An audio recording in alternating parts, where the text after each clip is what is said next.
Well, look at this. A Porsche SUV out here in the middle of nowhere? How's a guy like you afford something like this? The same way anyone else does. I work for it. You work for it? Yeah, right. Step away from the vehicle. Go on. Hands where I can see them. Officer Kevin Mercer, badge number 7294 of the West Side Police Department, saw a black man in medical scrubs fueling a white luxury SUV at a remote desert gas station and immediately assumed the vehicle was stolen or purchased with illicit funds. He pulled up behind the SUV with his engine still running, stepped out with deliberate authority, and approached with suspicion already hardened into certainty, demanding to know whose car it was because you can't afford a car like this. When Dr. Anthony Brown calmly provided his driver's license, vehicle registration, and insurance documents, all legitimate, all current, all proving legal ownership, Officer Mercer accused him of presenting forged paperwork and threatened to impound the vehicle and arrest him for grand theft auto. What Mercer didn't know was that Dr. Brown was a board-certified emergency physician who had just finished a 12-hour shift saving lives, that he'd purchased the luxury SUV with his own hard-earned salary, that the entire confrontation was being captured by both the officer's body cam and the gas station's security cameras, and that his assumption that a black man in scrubs couldn't legally own an expensive vehicle would cost him his badge and result in a $15 million lawsuit that would become a landmark case in racial profiling. Before we go further, what city or country are you watching from?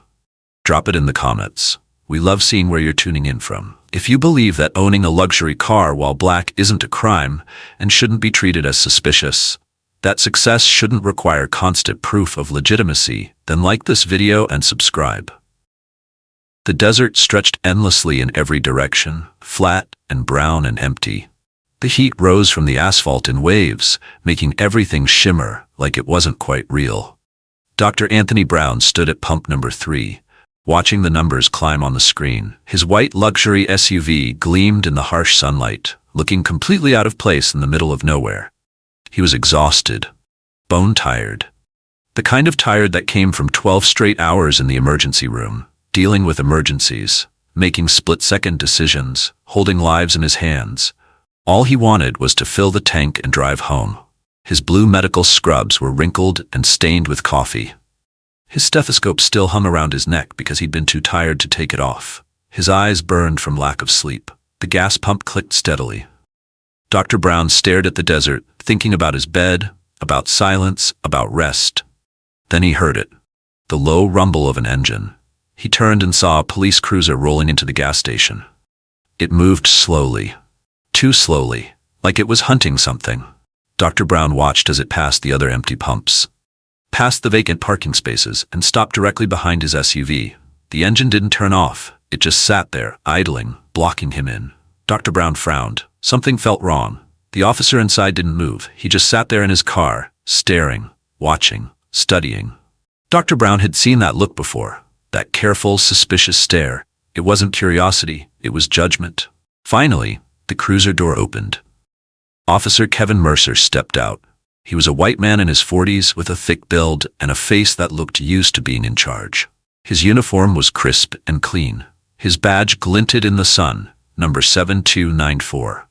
He adjusted his belt as he walked forward. His movements were slow and deliberate, not casual, calculating. He didn't walk like someone coming to ask a simple question. He walked like someone who had already decided the answer. His eyes locked onto the luxury SUV first. He scanned it like he was looking for evidence. The white paint, the expensive rims, the tinted windows, the luxury badge on the back.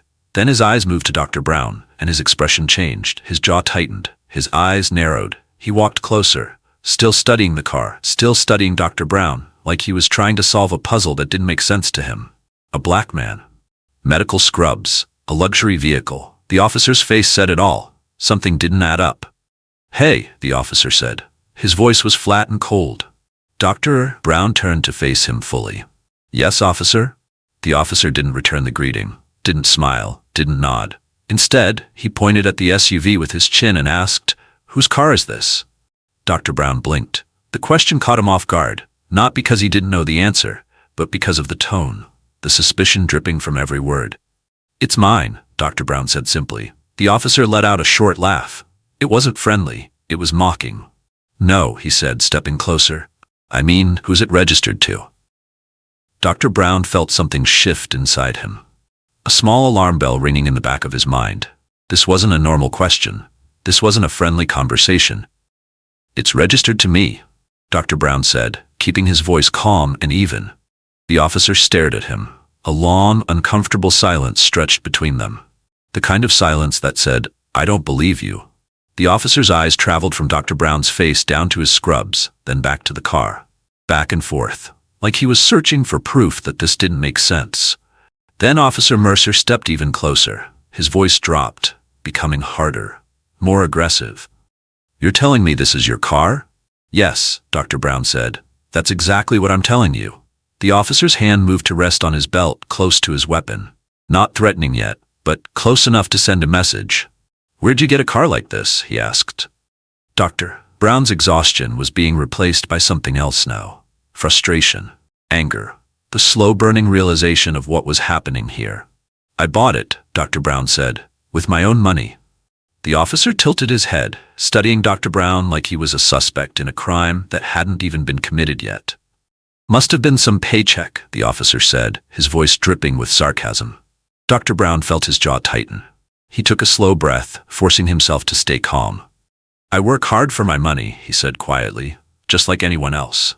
But the officer wasn't listening. He was already moving around the SUV, looking at it from different angles, checking the plates, peering through the windows. "You got paperwork for this vehicle?"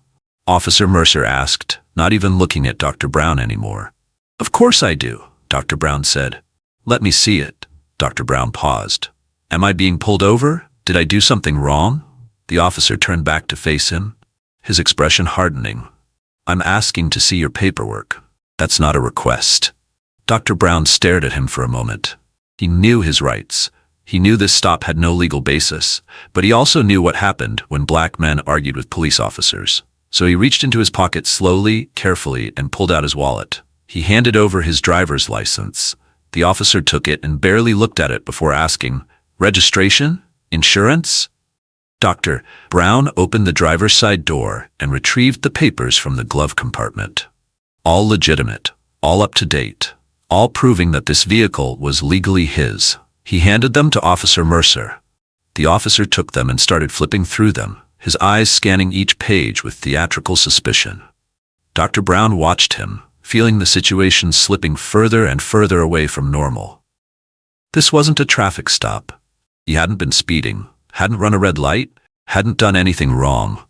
This was something else entirely. The officer looked up from the papers, his eyes meeting Dr. Brown's. "These look awful convenient," he said slowly. Dr. Brown's stomach dropped. "Convenient?" he repeated. "They're legal documents. They prove I own this car." The officer's lips curled into something that wasn't quite a smile. "Or they prove you know how to get fake papers," he said. The words hung in the air like smoke. Dr. Brown couldn't believe what he was hearing. He stood there in his medical scrubs, exhausted from saving lives, holding legitimate government-issued documents, and this officer was accusing him of forgery. "These aren't fake," Dr. Brown said, his voice steady but firm. "Everything you're holding is real." But the officer wasn't listening. His mind was already made up. He looked at Dr. Brown with cold certainty and said the words that made everything clear. "People like you don't own cars like this." The air seemed to freeze. Even the desert wind stopped. Dr. Brown stared at the officer, disbelief washing over him. "People like you." The officer didn't say, "black people." He didn't have to. The meaning was crystal clear. Dr. Brown felt the exhaustion drain away completely, replaced by a sharp, controlled anger. "People like me?" he asked quietly, his voice dangerously calm. The officer didn't back down. Instead, he stepped closer, his hand moving even closer to his weapon. "Yeah," he said. "People like you don't drive cars like this unless they're stolen or bought with dirty money." Dr. Brown's hands clenched into fists at his sides, but he kept them there, visible, non-threatening, because he knew exactly what this was now. This wasn't about a car. This wasn't about paperwork. This was about the color of his skin. And this officer had already decided he was guilty. The tone was set. The confrontation had begun. And Dr. Anthony Brown realized that this simple stop for gas was about to become something much, much bigger. Dr. Brown stood perfectly still, his hands at his sides, trying to process what was happening. The officer held his legal documents in one hand: driver's license, vehicle registration, proof of insurance. Everything a person needed to prove ownership of a car. But Officer Mercer wasn't looking at them like they were proof of anything. He was looking at them like they were evidence of a crime. "These could be fake," the officer said again, flipping through the pages slowly. Dr. Brown felt his chest tighten. "They're not fake. Those are official documents from the DMV." "Sure they are," Officer Mercer said, his tone dripping with sarcasm. "And I'm sure you just happen to have everything perfectly in order."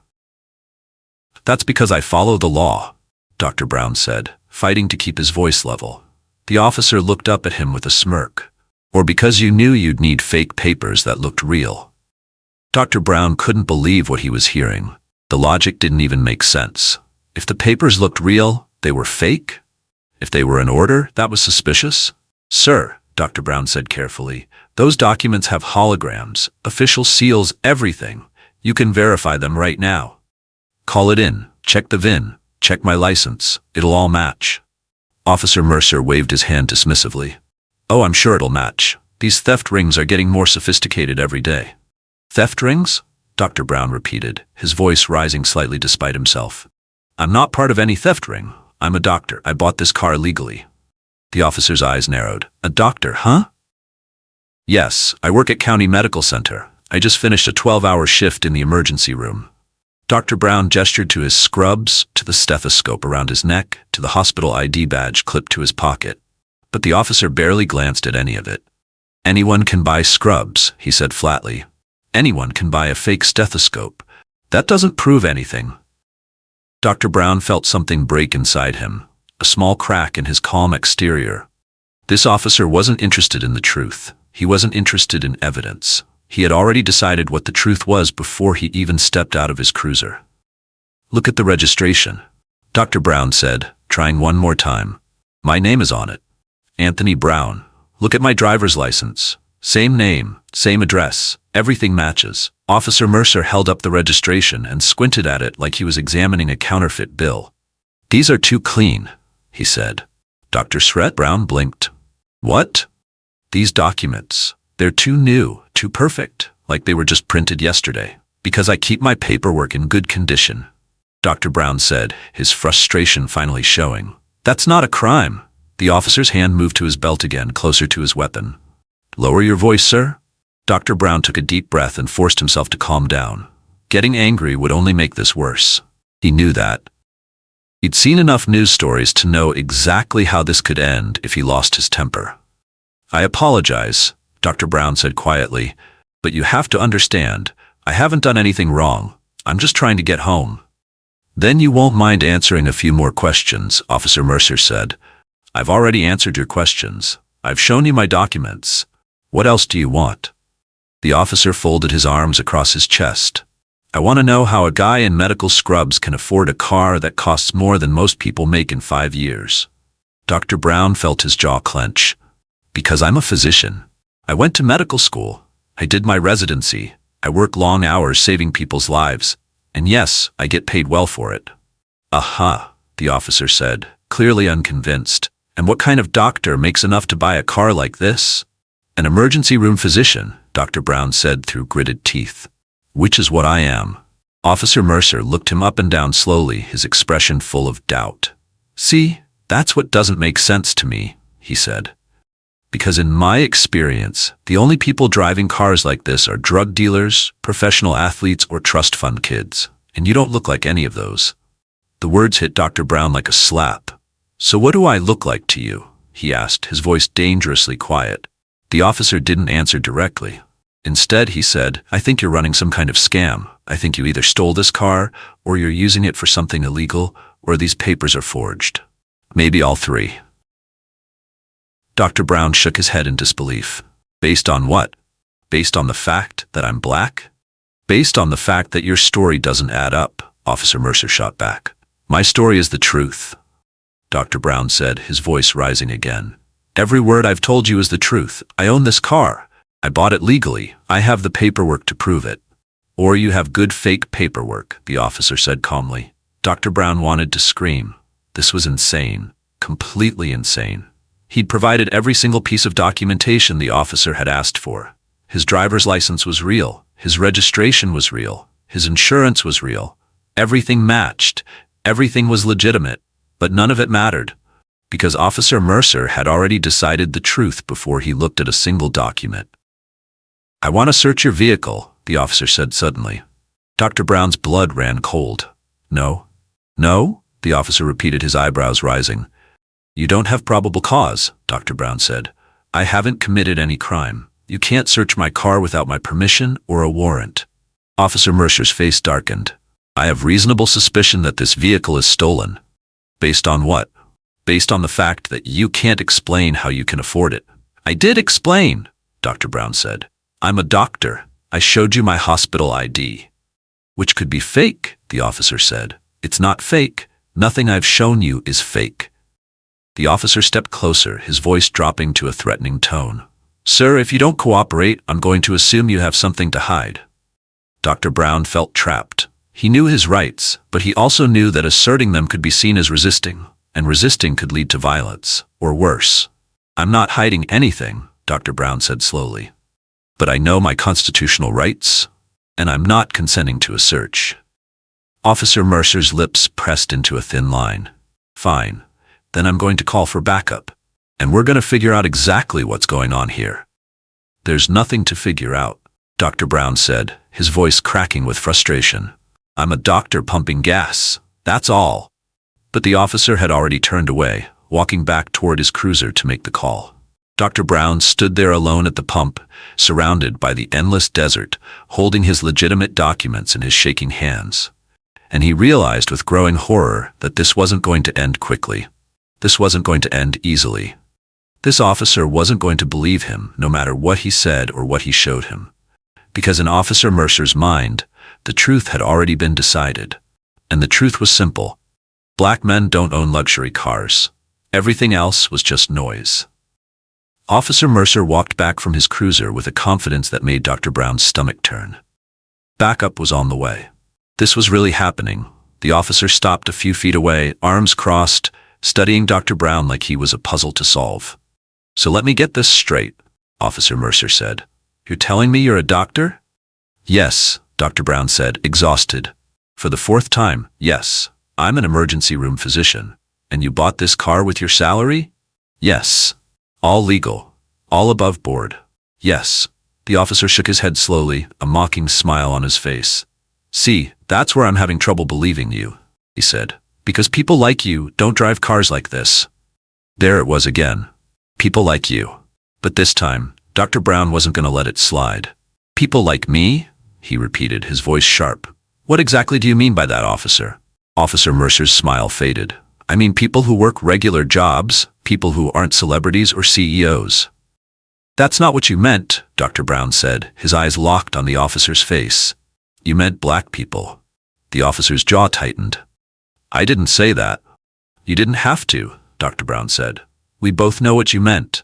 You saw a black man standing next to an expensive car and you immediately assumed it was stolen. I assumed nothing, Officer Mercer said defensively.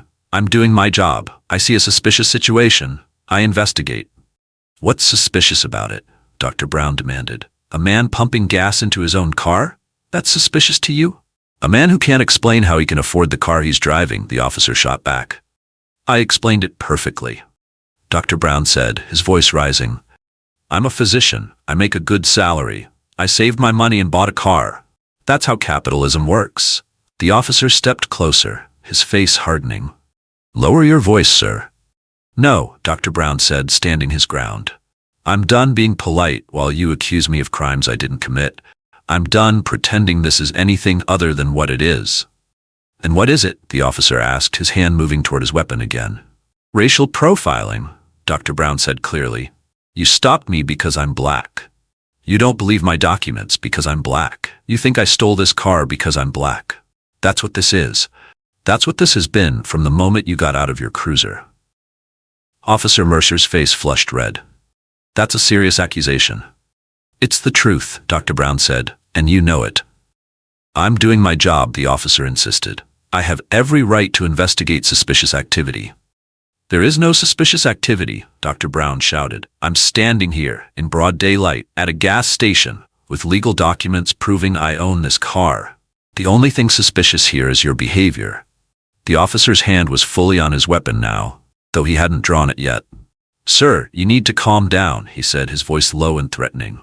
Dr. Brown realized he was shaking, not from fear, from anger, from frustration, from the sheer injustice of it all.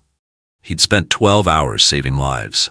He'd performed CPR on a heart attack victim. He'd stitched up a child who'd fallen off a bike. He'd diagnosed a stroke in time to prevent permanent damage. He'd saved lives. And now he was being treated like a criminal because of the color of his skin. Dr. Brown forced himself to take a breath, to lower his voice, to think clearly. What's your badge number? He asked quietly. The officer's eyes narrowed. What? Your badge number, Dr. Brown repeated. I'm going to file a complaint. I want your badge number and the name of your supervisor. Officer Mercer laughed. Actually laughed. File all the complaints you want, he said. It won't change anything. I'm still going to investigate this vehicle. I'm still going to find out the truth. The truth is standing right in front of you, Dr. Brown said. But you don't want to see it because it doesn't fit your prejudices. The officer's face darkened. You're treading on dangerous ground, sir. Am I? Dr. Brown asked. Or are you? Because last I checked, racial profiling was illegal. Detaining someone without probable cause was illegal. Violating someone's constitutional rights was illegal. I have probable cause, the officer insisted. No, you don't, Dr. Brown said. You have assumptions, you have bias, but you don't have probable cause. Officer Mercer stepped even closer, his face inches from Dr. Brown's.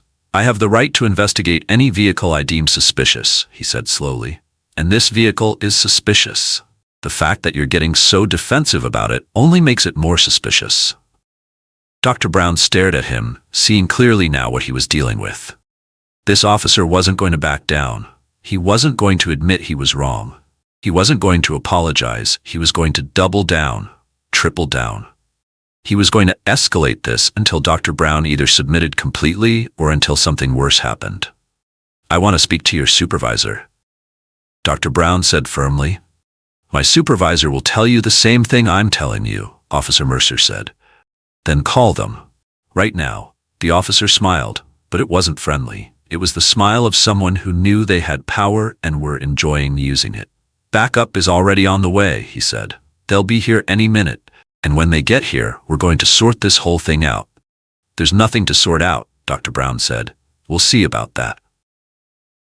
Dr. Brown felt a chill run down his spine despite the desert heat. This was escalating. Fast. What had started as a simple question was now turning into something much bigger, much more dangerous. The officer was calling for backup. That meant more police, more questions, more accusations. It meant being surrounded, being outnumbered, being at the mercy of people who had already decided he was guilty. Dr. Brown looked at the officer's hand resting on his weapon. He looked at the body cam on the officer's chest, the small red light indicating it was recording. He looked at the gas station security cameras mounted on the building. Everything was being recorded. That thought gave him a small measure of comfort. Whatever happened next, there would be proof, evidence, documentation. Officer Mercer might not believe him now, but eventually someone would. They would have to, because Dr. Brown hadn't done anything wrong. And the truth, the real truth, not the officer's version of it, would come out eventually. It had to. Dr. Brown straightened his shoulders and looked Officer Mercer directly in the eye. My name is Dr. Anthony Brown, he said clearly. I'm a board-certified emergency room physician at County Medical Center. I purchased this vehicle legally with money I earned through years of education and hard work. I have done nothing wrong, nothing illegal, nothing suspicious. And what you're doing right now is racial profiling, and it's being recorded. The officer's smile faded slightly. We'll see what the investigation shows, he said. In the distance, Dr. Brown heard the sound of sirens. Backup was coming. And this nightmare was just beginning. The sirens grew louder, echoing across the empty desert. Dr. Brown felt his heart rate increase. This was spiraling out of control. Officer Mercer's entire posture had changed. He stood differently now, Wider stance, chest out, hand resting firmly on the grip of his weapon, not drawing it. Not yet. But the message was clear. Dr. Brown kept his hands visible, pressed against his sides. He'd seen too many news stories, watched too many videos. He knew exactly how these situations could end. "Sir, I'm going to need you to step away from the vehicle," Officer Mercer said, his voice harder now, more commanding. "Why?" Dr. Brown asked, trying to keep his voice steady. "Because I'm telling you to." "That's not a legal reason," Dr. Brown said carefully. "I have a right to stand here. This is my car." The officer's hand tightened on his weapon. "Don't tell me what's legal and what isn't. I'm the law enforcement officer here. And I'm a citizen with constitutional rights." Officer Mercer took a step forward, a threatening step back from the vehicle now. Dr. Brown's mind raced. He wanted to stand his ground. He wanted to assert his rights. But the officer's hand was on his gun, and there was no one else around to witness what might happen next. Except the cameras. Dr. Brown looked directly at the body cam on Officer Mercer's chest. "For the record," he said clearly, "I am complying under protest. I have done nothing wrong. I am not resisting. I am stepping back because you have your hand on your weapon and I fear for my safety." He took 3 slow steps backward, his hands raised slightly to show they were empty. Officer Mercer watched him with cold eyes. "Smart choice." "It's not a choice," Dr. Brown said quietly. "It's survival." The officer ignored that comment and moved toward the SUV, looking through the windows with his flashlight even though it was the middle of the day and the sun was blazing. "What are you looking for?" Dr. Brown asked. "Contraband, weapons, stolen property." "There's nothing like that in there. It's my car. I keep it clean."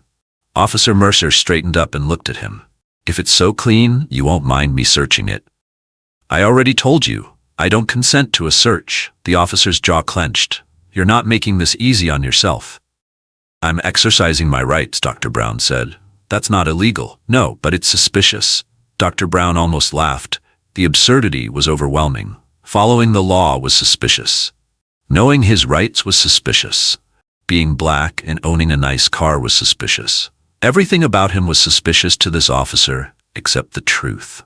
"Officer Mercer," doctored reading the name tag on his uniform, "I'm going to ask you one more time. What crime do you think I've committed?" "I think you're in possession of a stolen vehicle." "Based on what evidence?" "Based on my professional experience and judgment." "Your professional judgment is that black people can't own expensive cars?" Officer Mercer's face flushed red. "Don't put words in my mouth." "I'm just stating what's obvious," Dr. Brown said. "You saw me, made an assumption, and now you're trying to justify it." The officer stepped closer again, his voice dropping to a threatening tone. "You're trying real hard to make this about race." "You made it about race the moment you pulled up behind me." Dr. Brown shot back. Officer Mercer's hand gripped his weapon tighter. "Watch your tone." "Or what?" Dr. Brown asked, the words coming out before he could stop them. "You'll shoot me? For talking? For standing here? For owning a car?" "Don't be dramatic," the officer said. "Dramatic?" Dr. Brown repeated, his voice rising. "You have your hand on your gun. You're threatening me. I'm a doctor standing at a gas station, and you're treating me like I'm a violent criminal." "Lower your voice," Officer Mercer commanded, his face inches from Dr. Brown's now. Dr. Brown could smell the coffee on his breath, see the vein pulsing in his temple, see the anger in his eyes. But he also saw something else, uncertainty. Like the officer was realizing this wasn't going the way he'd planned. Dr. Brown forced himself to take a breath, to step back, to calm down. "I'm lowering my voice," he said quietly, "but I'm not going to stand here and pretend this is normal. It's not normal, it's harassment." Officer Mercer opened his mouth to respond, but the sound of approaching vehicles cut him off. 2 more police cruisers pulled into the gas station, their lights flashing. Backup had arrived. Dr. Brown felt his stomach drop. Now there were 3 police officers, 3 witnesses to whatever story Officer Mercer wanted to tell. 2 officers got out of their cars and walked over. One was an older white man with gray hair. The other was a younger Hispanic woman. "What have we got, Mercer?" the older officer asked. "Possible stolen vehicle," Officer Mercer said. "Subject is being uncooperative." "I'm not being uncooperative," Dr. Brown said quickly. "I showed him all my documents. Everything is legal. I own this car." The older officer looked at Dr. Brown, then at the SUV, then back at Officer Mercer. Did you run the plates? He asked. Officer Mercer hesitated. Not yet. Why not? Because the subject's behavior was suspicious. I wanted backup before.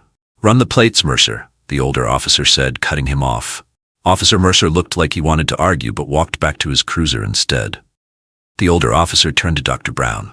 What's your name, sir? Dr. Anthony Brown. I'm a physician at County Medical Center. The officer's eyebrows rose slightly. A doctor? Yes, sir. I just finished a 12-hour shift. I stopped to get gas, and Officer Mercer accused me of stealing my own car. The female officer stepped forward. Do you have ID? I already showed everything to Officer Mercer. My license, registration, insurance, everything. Can I see them? She asked, her tone more polite than Mercer's had been. Dr. Brown handed over his documents again. She looked through them carefully, actually reading them, instead of just dismissing them. Everything looks in order, she said to her partner. The older officer nodded. Mercer, he called out. What do the plates say? Officer Mercer walked back slowly, his face tight.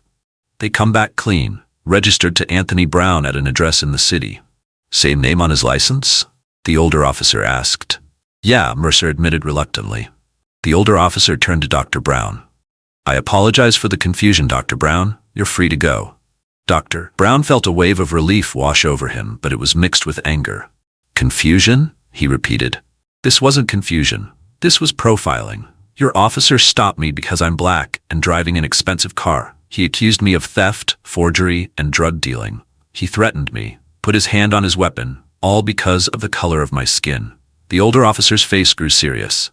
That's a serious allegation. It's the truth, Dr. Brown said. And it's all on camera. His body cam. The gas station cameras. Everything. Officer Mercer stepped forward. I was just doing my job. The situation looked suspicious. I looked suspicious, Dr. Brown corrected. That's what you mean. I looked suspicious to you, and we both know why. The tension was thick enough to cut. The female officer cleared her throat. Dr. Brown, if you'd like to file a formal complaint. I do, Dr. Brown said immediately. I absolutely do. Because this needs to be on record, this needs to be documented. What happened here today was wrong, and I'm not going to let it just disappear.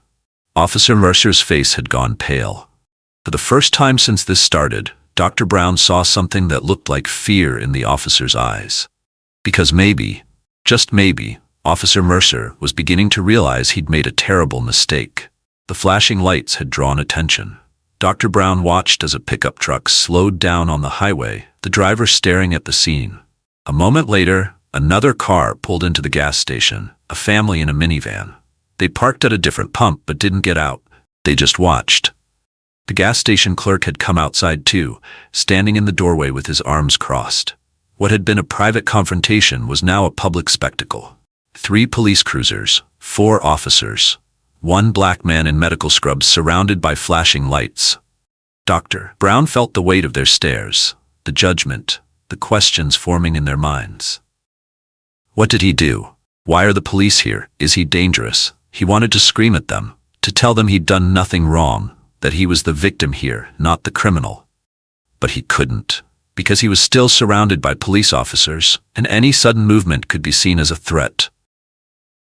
Officer Mercer was talking to his colleagues in low voices, too quiet for Dr. Brown to hear.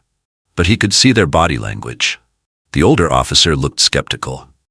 The female officer kept glancing at Dr. Brown with something that might have been sympathy. But Officer Mercer was animated, gesturing, clearly trying to justify his actions. Sir? A voice called out. Dr. Brown turned to see the gas station clerk approaching cautiously. Are you okay? The clerk asked. He was a young guy, maybe 25, with a kind face. I'm fine, Dr. Brown said, though his voice shook slightly. What happened? Did they say why they stopped you? They think I stole my own car. The clerk's eyes widened. That's crazy. I saw you pull in. You were just getting gas. I know, Dr. Brown said, but apparently that's suspicious. The clerk looked at the officers, then back at Dr. Brown. Do you want me to call someone? A lawyer? Family? Dr. Brown hesitated. That was actually a good idea. Could I use your phone? He asked. Mine's in the car, and I don't want to make any sudden movements. Sure, man, of course. The clerk pulled out his phone and handed it to Dr. Brown. Excuse me? Officer Mercer called out sharply. What are you doing? Making a phone call, Dr. Brown said. That's my right. Put the phone down. No, Dr. Brown said firmly. You've detained me without cause. You've threatened me. I'm calling my attorney. Officer Mercer started to move forward, but the older officer put a hand on his shoulder. Let him make his call, Mercer, he said quietly. Dr. Brown's hands were shaking as he dialed his lawyer's number. It went to voicemail. David, this is Anthony Brown, he said, his voice tight. I'm at a gas station off Highway 93. I've been stopped by police. They're accusing me of stealing my own car. I need you to call me back immediately. He hung up and dialed another number. His wife. She answered on the second ring. Hello? Lisa, it's me. Anthony? Whose number is this? Listen, I need you to stay calm, okay? I'm fine, but I've been stopped by police at a gas station. They think my car is stolen. What? That's ridiculous. Are you okay? Are you safe? I'm okay. I'm surrounded by people. There are cameras everywhere. But I need you to do something for me. Anything. Call David. Tell him what's happening. Tell him to get here as fast as he can. And Lisa? If anything happens to me, make sure you get the body cam footage and the gas station security footage. All of it. Anthony, you're scaring me. I know. I'm sorry, but I need you to do this, okay? Okay. I'm calling David right now. I love you. I love you too. He hung up and handed the phone back to the clerk. Thank you. No problem, man. This is messed up. Officer Mercer had heard the entire conversation. His jaw was tight, his face red. You threatening me? He asked. No, Dr. Brown said. I'm protecting myself. There's a difference. The family in the minivan had pulled out their phones too. They were recording. Officer Mercer noticed and turned to them. Put those phones away. We're allowed to record police activity, the driver called back. It's our First Amendment right. Officer Mercer looked like he wanted to argue, but the older officer stepped in. He's right, Mercer. They can record. More people were gathering now. Word was spreading somehow. Maybe someone had posted about it online. Maybe the family was live streaming. But within 10 minutes, there were 7 or 8 people watching. Some were recording on their phones, others were just staring. Dr. Brown felt exposed, humiliated, like he was on display.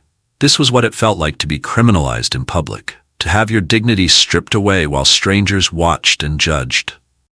A woman approached the police tape that wasn't there, speaking directly to the female officer. What did he do? She asked. Ma'am, please step back, the officer said. I just want to know what's going on. That man's been standing there for 20 minutes. Is he under arrest? No, ma'am, we're just investigating. Investigating what? He's wearing scrubs. He's clearly a doctor or a nurse. What could he possibly have done? Officer Mercer spun around. Ma'am, this is police business. You need to leave. This is a public place, the woman shot back. I have every right to be here, and I have every right to watch what you're doing. Dr. Brown felt a surge of gratitude toward this stranger who was willing to speak up. More people were arriving. The crowd was growing. And suddenly, Officer Mercer looked less confident, less in control, because he'd created a scene, a big public scene. And now it was being documented from multiple angles by multiple people. The older officer pulled Mercer aside, speaking in urgent, angry whispers. Dr. Brown couldn't hear exactly what was being said, but he caught fragments. Paperwork checks out. No probable cause, making us all look bad. Officer Mercer's face was getting redder by the second. Finally, the older officer walked over to Dr. Brown. Dr. Brown, I apologize for this situation. Your documentation is all in order. You're free to go. That's it? Dr. Brown asked, his voice sharp. You harass me, threaten me, humiliate me in public, and now I'm just supposed to leave? Sir, I understand you're upset. Upset, Dr. Brown repeated. I'm not upset. I'm angry. I'm furious, because this never should have happened in the first place. The crowd murmured in agreement. The older officer looked uncomfortable. If you want to file a complaint, I already told you I'm filing a complaint, Dr. Brown said. But it's going to be more than that. This is going to be an official civil rights violation report. And I want every piece of footage from every camera here preserved, your body cams, the gas station security, every cell phone recording, all of it. The officer nodded slowly. That's your right, sir. Dr. Brown looked at Officer Mercer, who was standing off to the side, his face twisted in anger and embarrassment. You made a choice today, Dr. Brown said directly to him.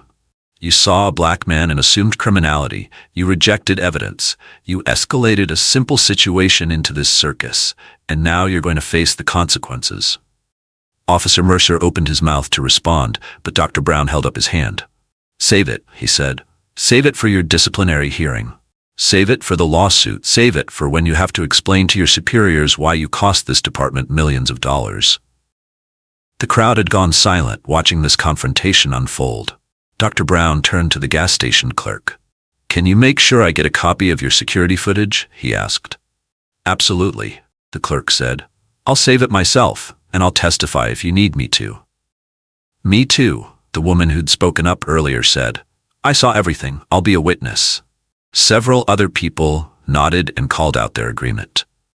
Dr. Brown felt tears pricking at his eyes, but he blinked them away. He wouldn't give Officer Mercer the satisfaction of seeing him cry.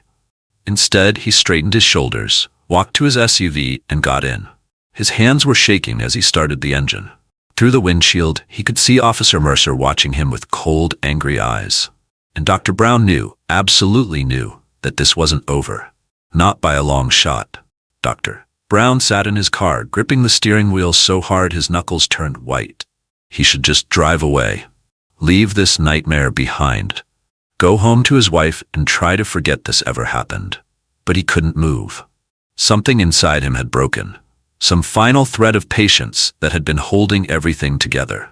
For years, he'd dealt with this. The suspicious looks, the extra questions, the assumptions. When he bought his first nice watch, the salesperson had asked how he could afford it. When he moved into his house, neighbors had asked if he was renting. When he drove his car through certain neighborhoods, he got pulled over for routine checks. Every single time he'd stayed calm, been polite, explained himself, proved he belonged. But he was tired. Tired of proving. Tired of explaining. Tired of being treated like a criminal just for existing while black and successful. He looked at Officer Mercer through the windshield. The officer was talking to his colleagues, gesturing animatedly, clearly trying to justify his actions. And suddenly, Dr. Brown was done. He turned off the engine, opened his door, and stepped out. Dr. Brown, the older officer called out. Sir, you're free to go. I know I'm free to go, Dr. Brown said, his voice carrying across the gas station. But I'm not leaving, not yet. He walked back toward the officers, his movements slow and deliberate. Officer Mercer's hand moved toward his weapon again. Don't, the older officer said sharply, stopping Mercer. Then to Dr. Brown. Sir, what are you doing? I'm making something very clear, Dr. Brown said. His voice was different now, not pleading, not defensive, strong, clear, powerful. He looked directly at Officer Mercer. You made a mistake today, he said. A very serious mistake. I was doing my job, Mercer muttered. No, Dr. Brown said firmly. You were acting on prejudice, and now you need to understand exactly what that's going to cost you. The crowd had gone silent, watching. Dr. Brown continued, his voice steady and cold. My name is Dr. Anthony Brown. I'm a board-certified emergency physician. I graduated top of my class from medical school. I've saved hundreds of lives in my career. I pay more in taxes every year than most people make in salary. He took a step closer. I bought that car with money I earned through 15 years of education and sacrifice, through overnight shifts and missed holidays and working weekends, through learning how to restart hearts and repair trauma and make split-second decisions that mean the difference between life and death. Another step. I earned every single dollar of that car, legally, ethically, through hard work and dedication. Officer Mercer's face was bright red now, but Dr. Brown didn't stop. And you saw me standing there in my medical scrubs with my stethoscope around my neck, exhausted from saving lives, and you assumed I was a criminal. I didn't assume anything, Mercer protested weakly. Yes, you did, Dr. Brown said, his voice rising. You assumed it the second you saw me, before you ran my plates, before you checked my documents, before you did any actual police work. You decided I was guilty based on the color of my skin. That's not. It is exactly what happened. Dr. Brown shouted. And we both know it, and everyone here knows it, and every camera here recorded it. The silence that followed was deafening. Dr. Brown took a breath, forcing himself to calm down slightly. You want to know the worst part? He asked quietly. The worst part is that this happens every day. To people who look like me, People who've done nothing wrong, people who are just trying to live their lives. He looked around at the crowd. How many of you have been stopped for no reason? He asked. How many of you have had to prove you belonged somewhere? How many of you have been followed in stores or questioned about your car or your house or your job? Several Black and Latino people in the crowd raised their hands. Exactly, Dr. Brown said. Because this isn't about one bad officer. This is about a system that assumes the worst about people based on their skin color. He turned back to Officer Mercer. But here's what you didn't count on, Dr. Brown said, his voice dropping to something dangerous. You didn't count on the fact that I have resources. I have lawyers. I have documentation. I have witnesses. I have video evidence from multiple angles. Officer Mercer's face had gone pale. And I have something else, Dr. Brown continued. I have the time and the money and the determination to make sure you face consequences for what you did here today. Are you threatening me?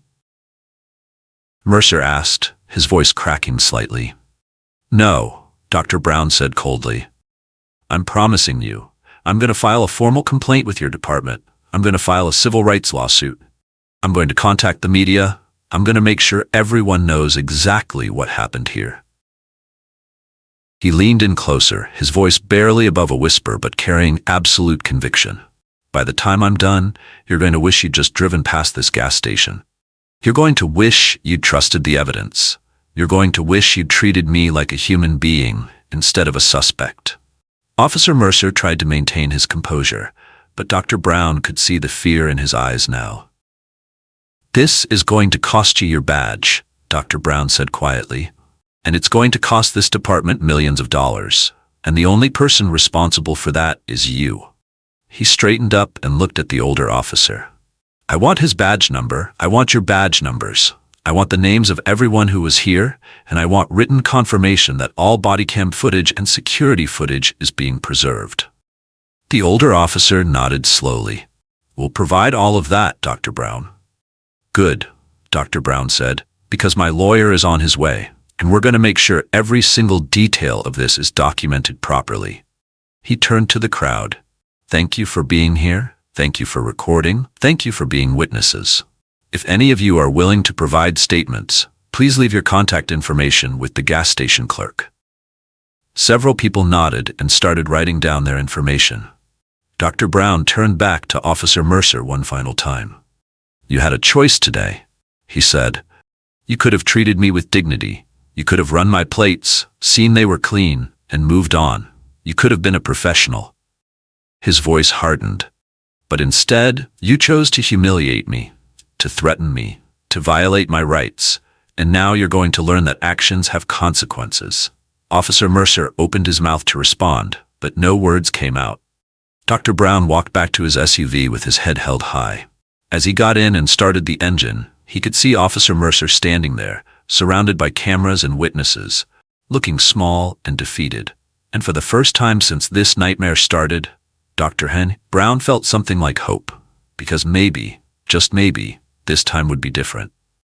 This time, there would be consequences. This time, justice might actually be served. Dr. Brown pulled out of the gas station, but he only made it half a mile before he had to pull over. His hands were shaking too badly to drive. He sat on the shoulder of the empty highway, staring at the desert stretching endlessly in front of him, and let himself feel everything he'd been holding back. The fear, the anger, the humiliation, the sheer exhaustion of having to prove his humanity to someone who'd already decided he was less than.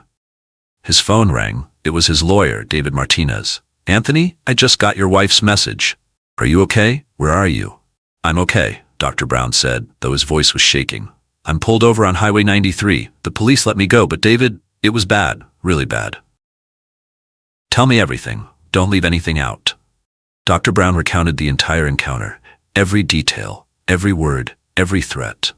When he finished, David was silent for a long moment. Anthony, he said finally, his voice serious. This is textbook racial profiling. Civil rights violation, unlawful detention. We have a strong case. How strong? Very strong. Especially with all the footage you mentioned, body cam, security camera, civilian recordings. That's a prosecutor's dream. I want to go after them, Dr. Brown said. Not just him. The whole department. I want to make sure this never happens to anyone else. We can do that, David said. But you need to understand, this is going to be a long process. Months, maybe years. It's going to be stressful. It's going to be public. Are you ready for that? Dr. Brown thought about all the times he'd let things slide, all the microaggressions he'd ignored, all the times he'd swallowed his pride and just moved on. Not this time. I'm ready, he said. Good. I'm going to start filing paperwork immediately. In the meantime, I need you to write down everything that happened while it's fresh in your mind. Every detail, every word you can remember. I will. And Anthony, one more thing. Yeah? I know this feels terrible right now, but you did everything right. You stayed calm, you documented everything, you got witnesses, you followed the law perfectly. I'm proud of you. Brown felt tears welling up in his eyes. He'd been so focused on surviving the encounter that he hadn't realized how much he needed to hear that. Thanks, David. I'll call you tomorrow to go over next steps. Get home safe, okay? I will. Dr. Brown hung up and sat there for a few more minutes, letting himself process everything. Then he took a deep breath, started the engine, and headed home. When he walked through his front door, his wife Lisa ran to him and threw her arms around him. Oh my God, Anthony. I was so worried. He held her tight, breathing in the familiar scent of her shampoo, letting the safety of home wash over him. I'm okay, he said. I'm here. I'm safe. She pulled back to look at his face. What happened? Tell me everything. They sat on the couch and he told her the whole story again. As he talked, he could see the emotions playing across her face. Fear, anger, disgust, pride. I can't believe this, she said when he finished. You were just getting gas, just trying to come home. I know. This is insane. It's 2021. How is this still happening? Because nothing changes until we force it to change, Dr. Brown said. And that's exactly what I'm going to do. Lisa took his hand. Whatever you need, I'm with you, all the way. It's going to be hard. The lawsuit, the publicity, all of it. I don't care. What they did to you was wrong, Clap, and they need to answer for it. Dr. Brown squeezed her hand. Thank you. They sat in silence for a while, just holding each other. Finally, Lisa asked, do you think anything will actually change? Or is this just going to be another story that people forget about in a week? I don't know, Dr. Brown admitted, but I have to try. If I don't do this, if I just let it go, then I'm saying it's okay. And it's not okay. It will never be okay. You're right, Lisa said. So what happens now? Now? Dr. Brown pulled out his laptop. Now I write down everything that happened, every detail, every word, and I send it to David so he can start building our case. He spent the next 3 hours typing out a detailed account of the entire encounter, the heat of the desert, the sound of the police cruiser's engine, the look in Officer Mercer's eyes, the hand on the weapon, the dismissal of his documents, the explicit racism, the crowd, the witnesses, all of it. When he finished, it was nearly midnight. He sent the document to David with a simple message. Here's everything. Let's make sure this never happens again. The next morning, Dr. Brown woke up to his phone ringing. It was David. You're not going to believe this, his lawyer said, excitement in his voice. What? Your story is already going viral. Someone at the gas station posted their video online last night. It's been shared thousands of times. Local news is calling. National news is calling. Everyone wants to talk to you. Dr. Brown sat up in bed, wide awake now. Seriously? Dead serious. This is blowing up, and that's good for us. Public pressure makes our case stronger. So what should I do? For now, nothing. Don't talk to anyone without me present. But I think we should hold a press conference in a few days. Tell your story properly. Control the narrative. Okay, Dr. Brown said, his mind racing. Oh, and one more thing, David said. The police department called me this morning. They want to discuss the situation before we file anything formal. What does that mean? It means they're scared. It means they know they messed up and they're trying to contain the damage. But we're not settling for a quiet apology. We're doing this properly. Good, Dr. Brown said firmly. I don't want them to sweep this under the rug. They won't. I promise you that. I'll call you later with more updates. Dr. Brown hung up and turned on the TV. Sure enough, the local news was covering the story. They showed footage from the gas station. Showed him standing there in his scrubs, surrounded by police. Showed the crowd watching. The anchor's voice was serious. A local emergency room physician says he was racially profiled and illegally detained by police yesterday while simply trying to get gas. Dr. Anthony Brown, who has worked at County Medical Center for over 5 years, was accused of stealing his own luxury vehicle. The incident, which was captured on multiple cameras, has raised serious questions about racial profiling in our community. They showed a photo of Dr. Brown from the hospital website in his white coat, looking professional and accomplished. The contrast between that image and the footage of him being surrounded by police was striking. Lisa came into the room and saw what he was watching. "The whole world is watching now," she said softly. "Yeah," Dr. Brown replied. "They are." And somewhere out there, he thought, Officer Kevin Mercer was probably watching too. Probably realizing that his assumption about a black man in medical scrubs had just become the biggest mistake of his career. Probably understanding that his decision to profile instead of protect was about to cost him everything. Dr. Brown felt no satisfaction in that thought, just a grim determination to see this through, because this wasn't just about him anymore. It was about every person who'd ever been profiled, every person who'd ever been assumed guilty. Every person who'd ever had to prove they deserved basic human dignity, and it was time for that to change. The press conference happened 3 days later. Dr. Brown sat at a table in front of a room packed with reporters, cameras, and microphones. David sat beside him, calm and professional. The questions came fast. "Dr. Brown, can you describe what happened? How did you feel when the officer accused you? Do you think this was racially motivated? What do you want to see happen to Officer Mercer?" Dr. Brown answered each question carefully, sticking to the facts but not hiding his emotions. "I felt humiliated, scared, angry. I had just spent 12 hours saving lives, and I was being treated like a criminal for driving my own car. Yes, I absolutely believe this was racially motivated. Officer Mercer made assumptions based on the color of my skin, not on any evidence of wrongdoing. I want accountability. I want Officer Mercer to face consequences for violating my civil rights, and I want systemic change so this doesn't happen to anyone else." The footage of the gas station encounter was played on every news channel. The Bodycam footage, the security camera footage, the cell phone videos from bystanders. Everyone could see exactly what had happened. And the response was overwhelming. Justice for Brown started trending on social media. The medical community rallied behind him. His colleagues at the hospital released a statement condemning the treatment he'd received. Civil rights organizations reached out, offering support.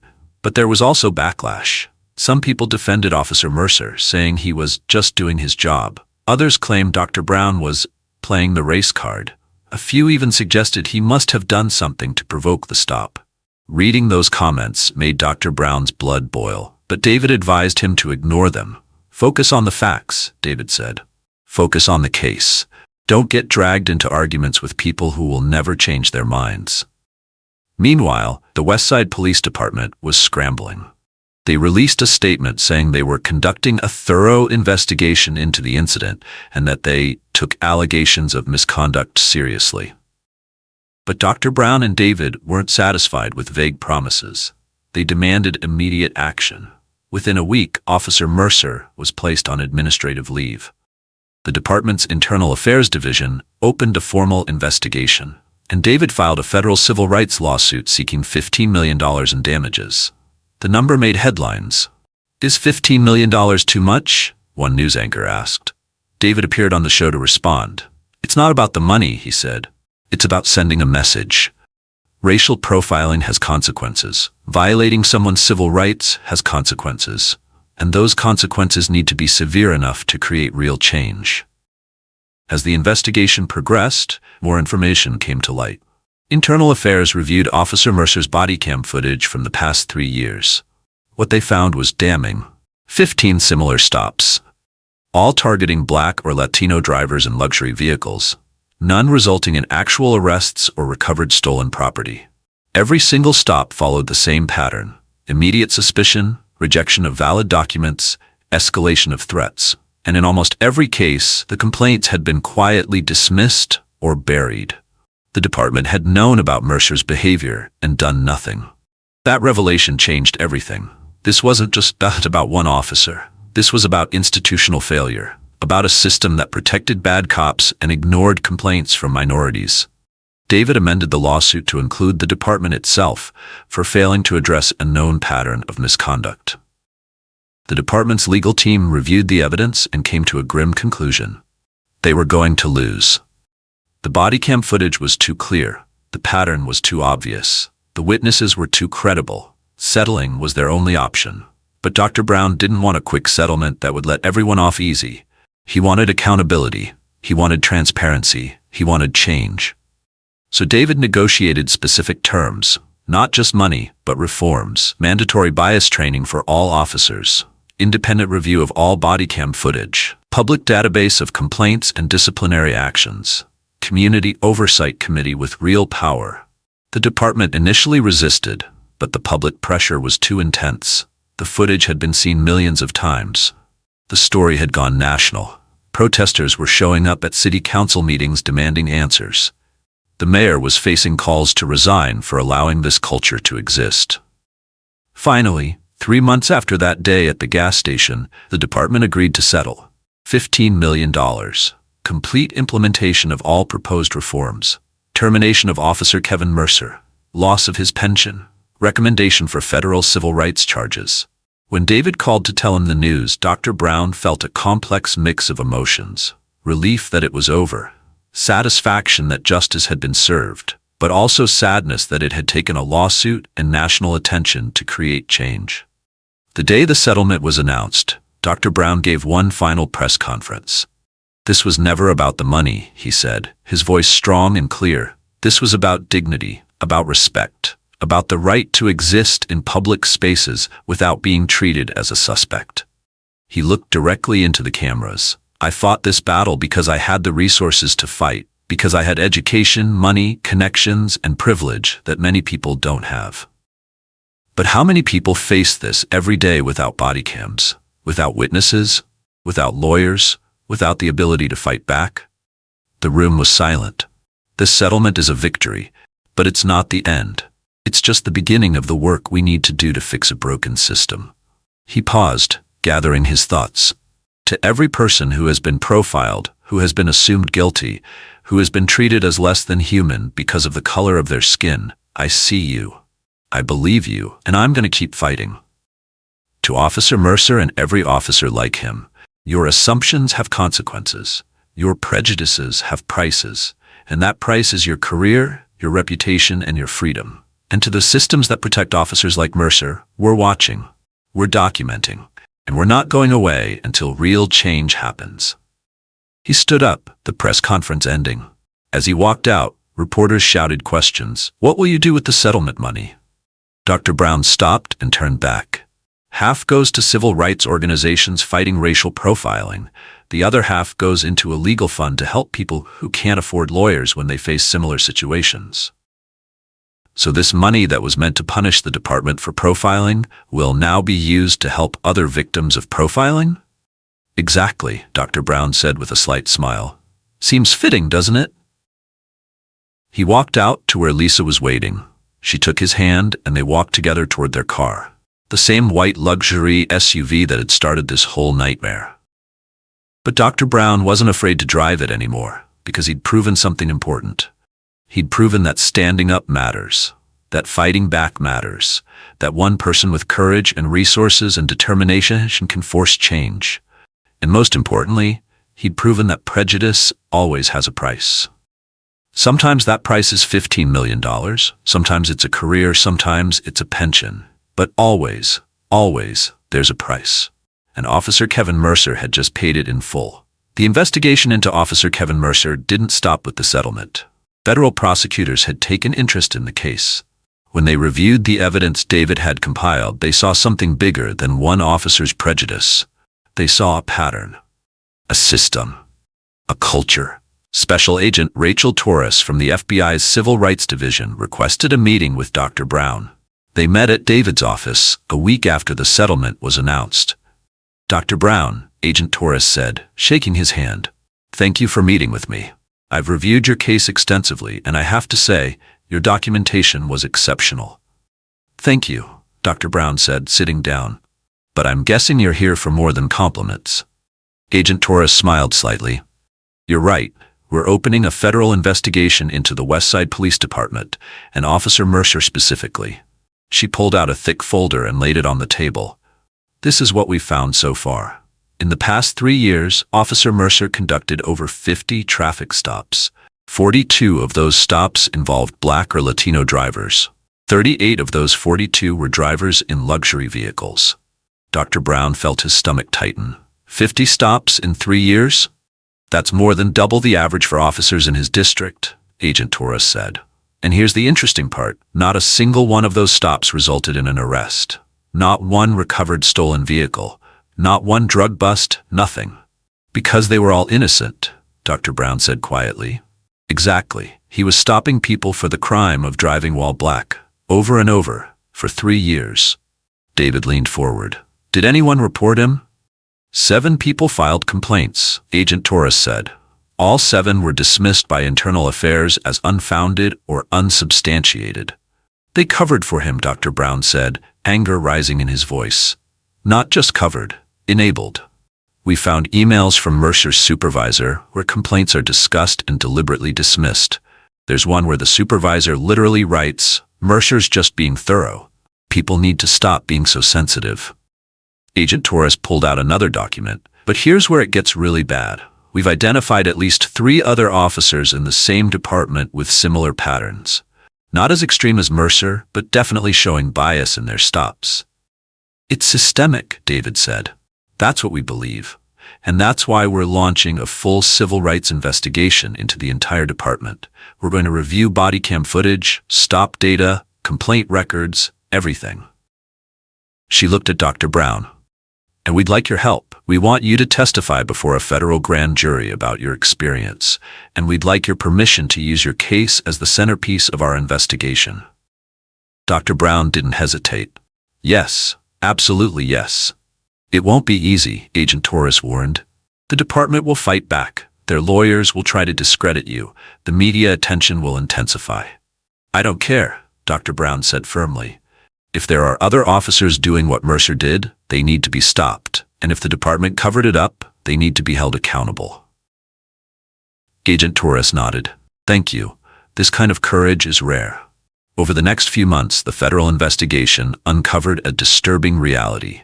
The Westside Police Department had a documented culture of racial profiling that went back over a decade. Training materials that taught officers to pay special attention to minorities in wealthy neighborhoods. Unofficial quotas for certain types of stops. A reward system that praised officers for aggressive policing in predominantly Black and Latino areas. And a complaint system designed to protect officers rather than investigate misconduct. The evidence was overwhelming. In addition to Officer Mercer, 3 other officers were terminated, 2 supervisors were demoted, the police chief was forced to resign, and the Department of Justice placed the entire Westside Police Department under a consent decree, federal oversight to force reforms. But the investigation also revealed something else. Victims. Dozens of them. People who had been stopped, harassed, and humiliated just like Dr. Brown. A young Black lawyer who was stopped 5 times in 2 years, always asked if his Mercedes was really his. A Latino business owner who was detained for 30 minutes because police thought his luxury watch must be stolen. A Black woman who was pulled over while driving to her wedding still in her dress, accused of stealing the BMW she'd saved 3 years to buy. Story after story. Pattern after pattern. And in almost every case, the victims had been too scared or too tired to fight back. They'd just accepted it as part of life. Agent Torres connected these victims with David's legal fund. Many of them decided to file their own lawsuits. The city ended up paying out over $30 million in settlements.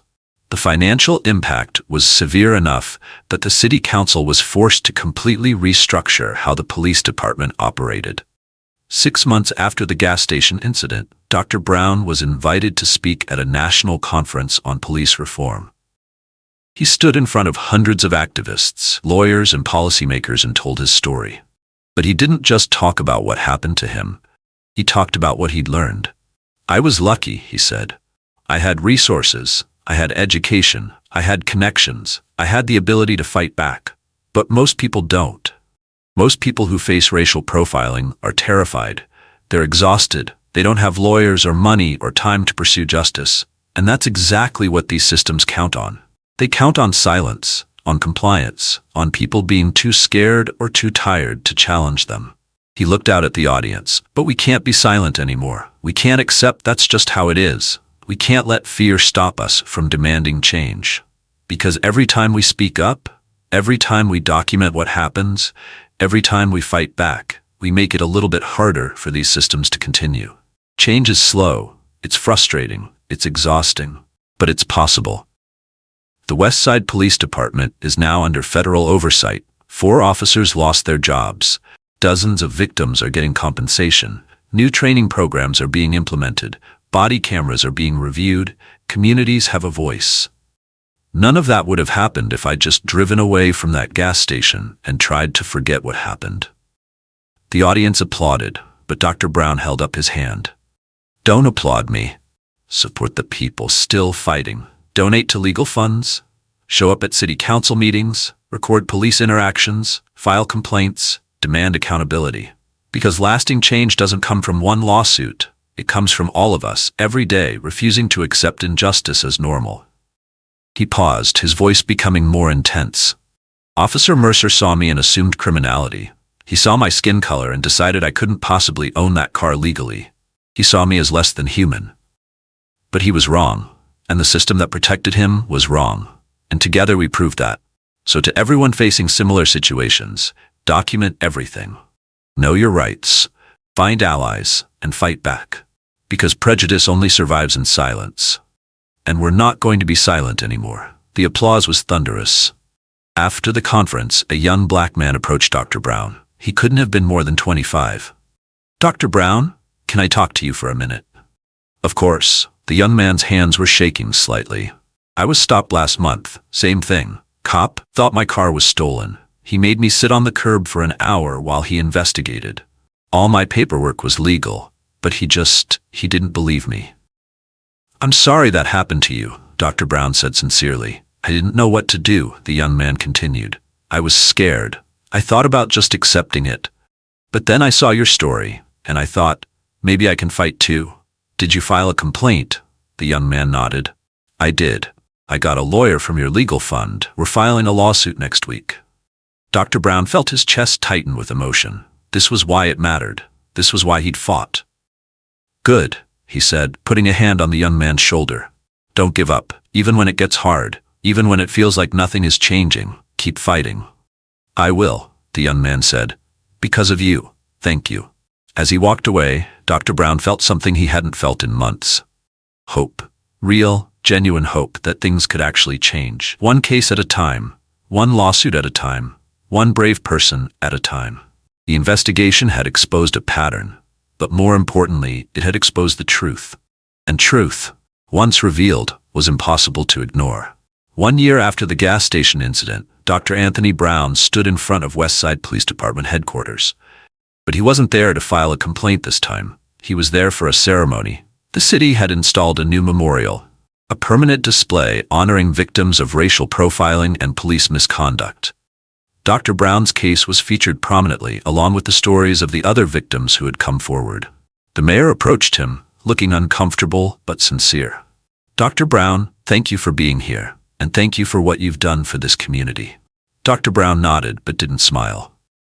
This memorial is nice. But memorials don't change behavior. Accountability does. I understand, the mayor said, and that's why I wanted to update you personally on the reforms we've implemented. She handed him a folder. Inside was a comprehensive list. West Side Police Department reforms. 1. Body camera review. Independent civilian board reviews all footage of contested stops. 2. Bias training. Mandatory quarterly training on implicit bias and constitutional rights. 3. Stop data. Public database tracking all traffic stops by race, reason, and outcome. 4. Complaint process. Streamlined system with independent investigation of all complaints. 5. Community oversight. Civilian review board with power to recommend discipline. 6. Officer accountability. 3-strike policy for bias violations.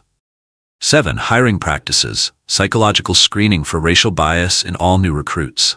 8. Promotion requirements. No advancement possible with sustained bias complaints. Dr. Brown read through the list carefully.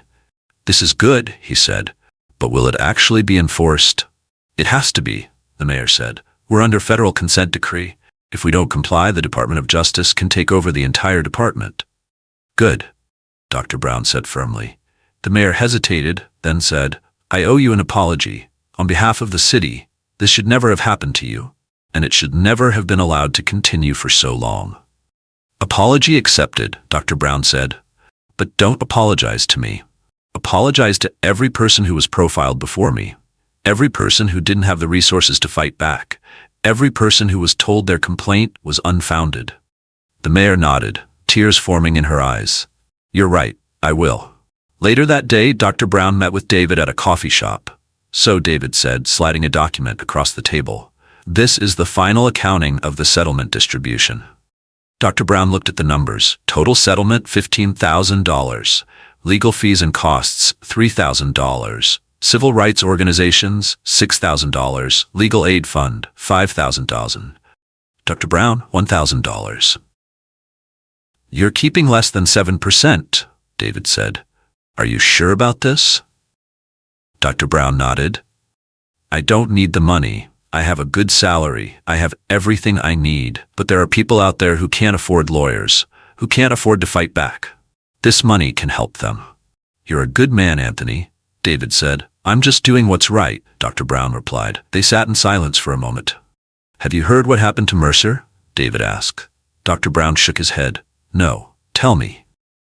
Federal charges were filed. Civil rights violations, false imprisonment. He pled guilty to avoid trial. He's facing 2 years in federal prison. Brown felt a complex mix of emotions. Not joy, not satisfaction, just relief.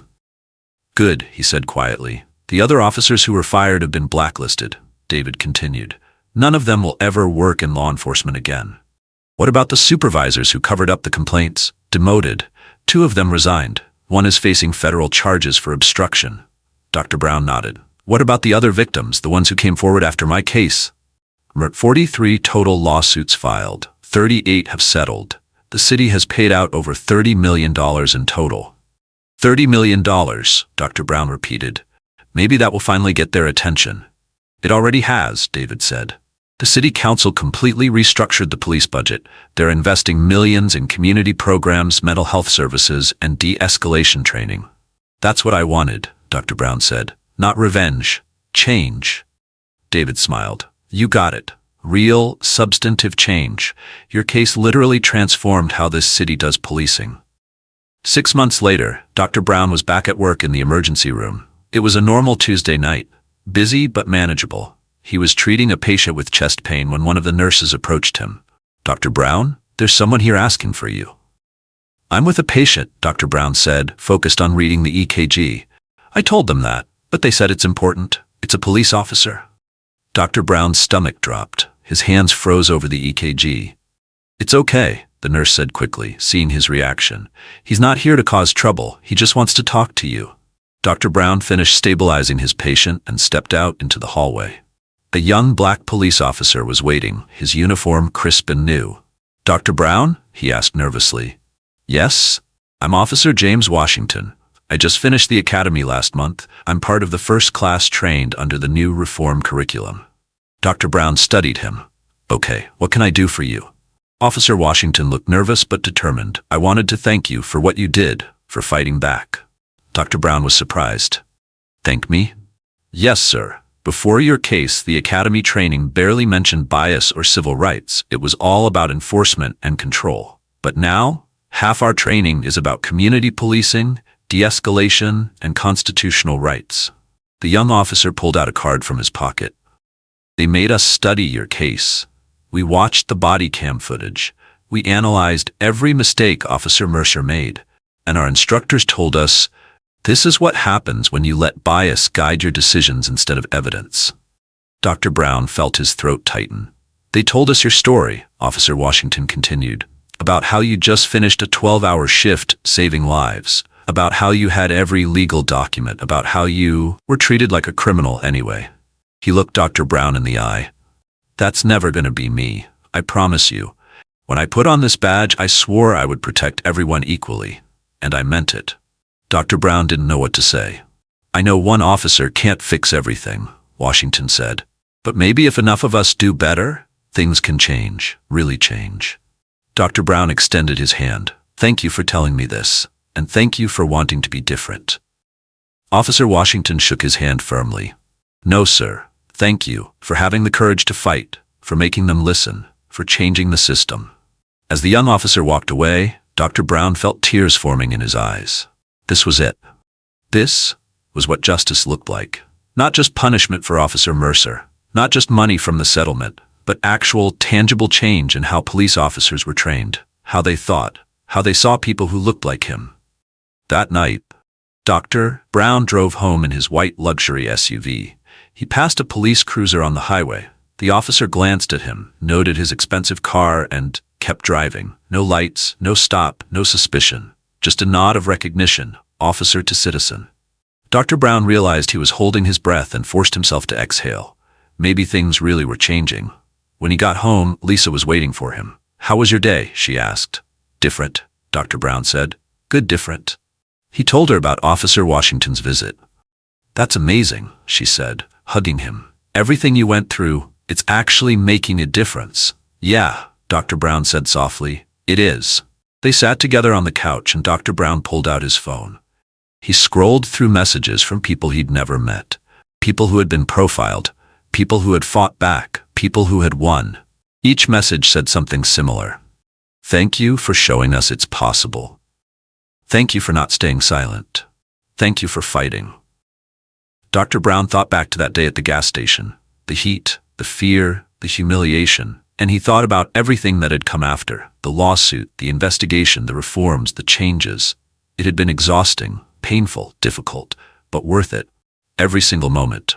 Because one person, just one person, standing up and refusing to accept injustice, had changed everything. Officer Mercer was in prison. The department was reformed. New officers were being trained differently. Victims were getting compensation. Communities had oversight. And somewhere out there, a young black kid wouldn't have to go through what Dr. Brown went through, because the system had changed. Not perfectly, not completely, but measurably, meaningfully. Dr. Brown looked at his wife and smiled. You know what the best part is? He asked. What? This isn't my story anymore. It's everyone's story. Everyone who's ever been profiled. Everyone who's ever been told they don't belong. Everyone who's ever been assumed guilty. And now they know they can fight back, Lisa said. Exactly, Dr. Brown said. And they're winning. He stood up and walked to the window, looking out at the quiet neighborhood. His car sat in the driveway, gleaming under the streetlight, the car that had started everything, and he realized something profound. He wasn't afraid anymore. Not of being stopped. Not of being questioned. Not of being assumed guilty. Because he'd proven that truth was stronger than prejudice. That courage was stronger than fear. That one person with determination could force an entire system to change. Officer Kevin Mercer had made a choice that day at the gas station. He'd chosen to see skin color instead of humanity. He'd chosen to assume guilt instead of innocence. He'd chosen to abuse power instead of protect rights. And that choice had cost him everything. His badge, his freedom, his reputation, his future. But more than that, his choice had sparked something he never could have imagined. A movement, a reckoning, a transformation. Because Dr. Anthony Brown had made a different choice. He'd chosen to fight. And that choice had changed everything.